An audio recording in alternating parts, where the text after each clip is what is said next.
Бұл музей патология және паразитология музейі. Қазіргі таңда музейде 2,5 мыңнан астам макроскопиялық препараттар және де 10 мыңға жуық микропрепараттар бар.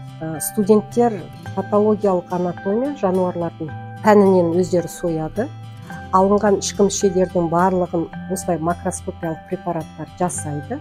Соттық ветеринарияның негізгі мақсаты студенттерге малдың неден өлгенін, өлуіне қандай септік әсер етті, осыны толығымен зерттейді.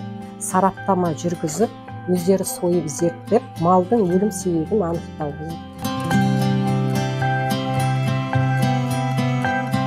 Бізде бүгінгі пән соттық ветеринария пәні. Соттық ветеринария пәнінде біз малдың және жануардың қалай өлгені жайлы, қалай өлім себебі болған жайлы анықтайтын боламыз. Бұл пән бізге соттық процестің әділ әрі нақты өтуін дәлелдейді. Осы пән арқылы малдың қалай өлгенін білетін боламыз. Сіздер жаңа айттыңыздар, егер де сойып жатқан кезде сарапшы мен пышақпен кесіп алсам патанатын, онда ол бір линияда болады, иә?